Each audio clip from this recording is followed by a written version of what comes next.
The Holy Gospel according to St. John, the 13th chapter. Glory to you, O Lord. Now before the festival of the Passover, Jesus knew that his hour had come to depart from this world and go to the Father. Having loved his own who were in the world, he loved them to the end. The devil had already put it into the heart of Judas, son of Simon Iscariot, to betray him. During supper, Jesus, knowing that the Father had given all things into his hands, and that he had come from God and was going to God, got up from the table, took off his outer robe, and tied a towel around himself. Then he poured water into a basin and began to wash the disciples' feet, and to wipe them with the towel that was tied around them.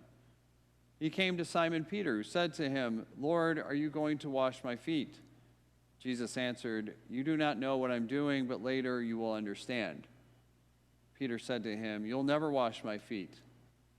Jesus answered, "Unless I wash you, you have no share with me." Simon Peter said to him, "Lord, not my feet only, but also my hands and my head." Jesus said to him, "One who has bathed does not need to wash except for the feet, but is entirely clean. And you are clean, though not all of you." For he knew who was to betray him. For this reason he said, "Not all of you are clean." After he had washed their feet and put on his robe and had returned to the table, he said to them, "Do you know what I've done to you? You call me teacher and Lord, and you are right, that is what I am. So if I, your Lord and teacher, have washed your feet, you also ought to wash one another's feet. For I have set you an example, that you also should do as I have done to you. Very truly I tell you, servants are not greater than their master, nor are messengers greater than the one who sent them. If you know these things, you are blessed if you do them. Now the Son of Man has been glorified, and God has been glorified in him. If God has been glorified in him, God will glorify him in himself and will glorify him at once. Little children, I am with you only a little longer.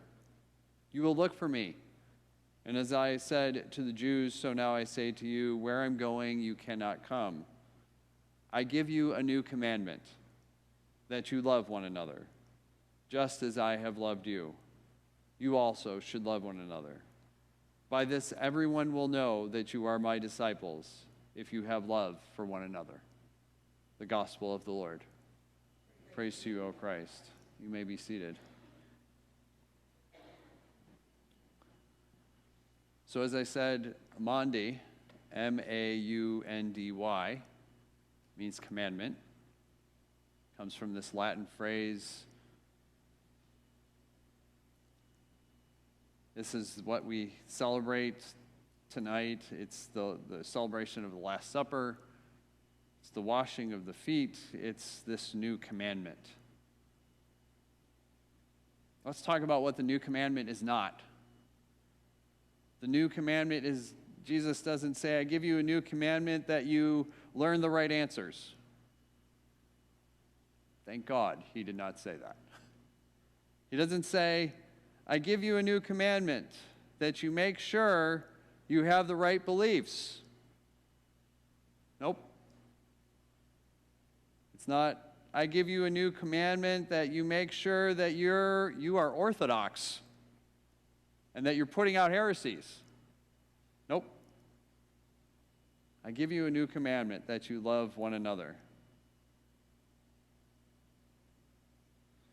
If you go back a little bit in this, he talks about it. For I've set you an example that you also should do as I have done to you.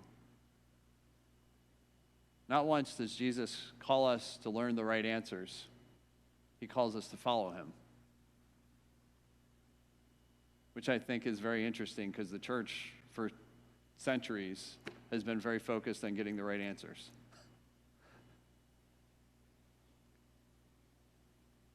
So how is this a new commandment? You know, God has, Jesus especially, has talked about loving so much.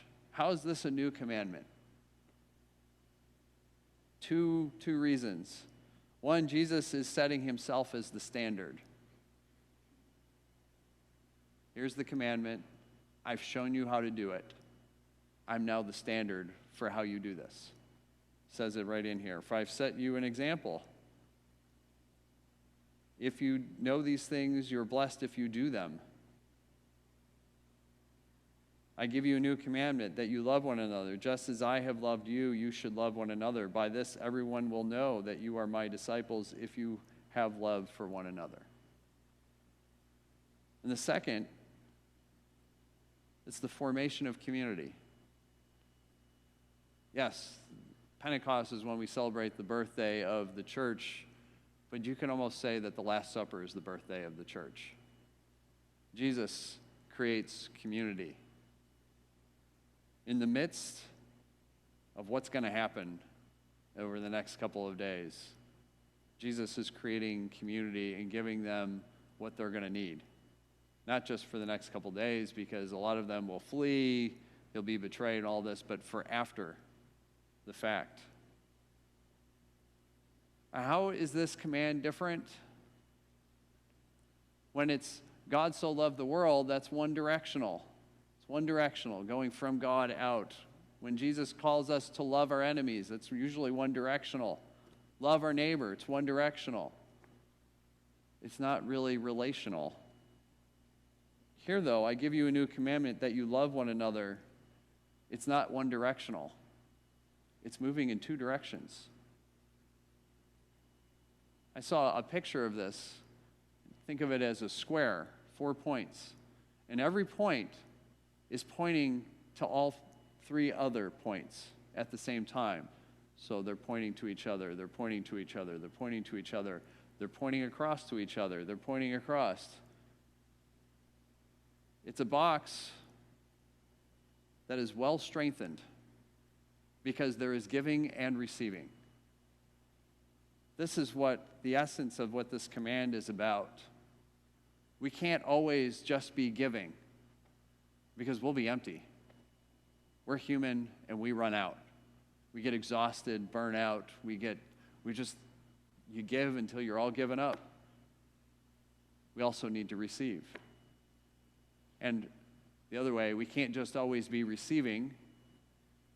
We have to give to support one another as well. Jesus' command is put in, it's not just his words, but it's what he does. And we see it in this passage, which the lectionary takes 1 through 17 and then skips down 31 to 35 to give us the commandment. But that beginning part, 1 through 17, Jesus does it and then tells us about it. That's what's so neat about Jesus, right? Judas is at the table. Jesus knows he's going to be handed over by Judas. And he dines with him. He washes his feet. I saw a meme sometime this week that said, when we dine with our Judas, we will understand the love of Christ.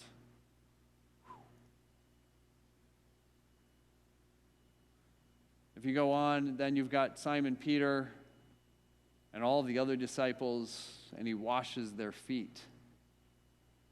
This is an act of hospitality at this time when there's going to be a feast. A servant would come and wash their feet as a show of hospitality.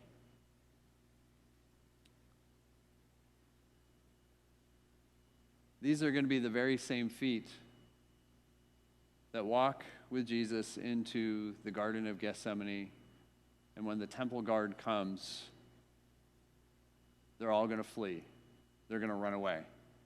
The same feet that Jesus washed will run away.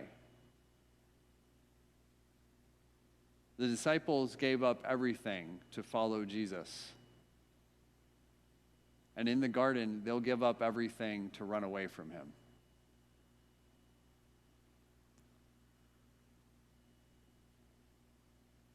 The Holy 3 Days,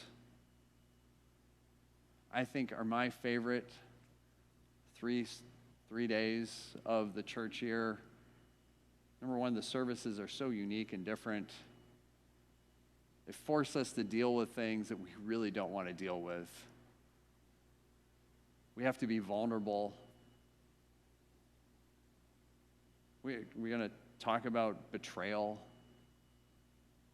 Having our feet washed is not an easy thing for a lot of folks. Being blessed, talking about death. People don't like to talk about these things. And I wonder if that's because we think, oh, well, death feels so final. Being vulnerable is being vulnerable. We don't know what's going to happen to us. We could get hurt. How many times have we been vulnerable and been hurt in our lives? We want to protect ourselves. But the Holy 3 days deal with reality of life. Those things happen. It happened to Jesus.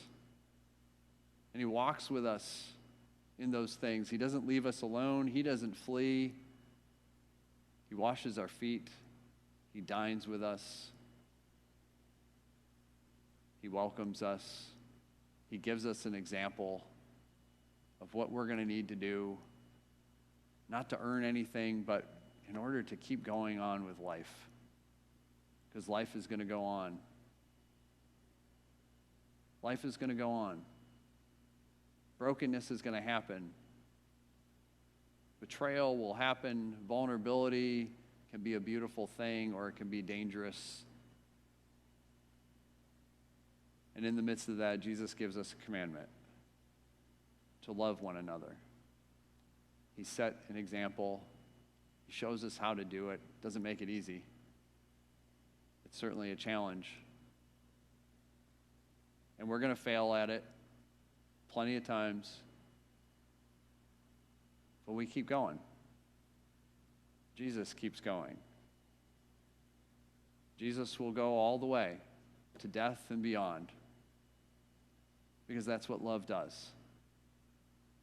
That's what we're called to in the whatever way that we can, to follow in the path of Jesus with the feet that Jesus has washed on us, that will flee from Jesus and come running back at the same time.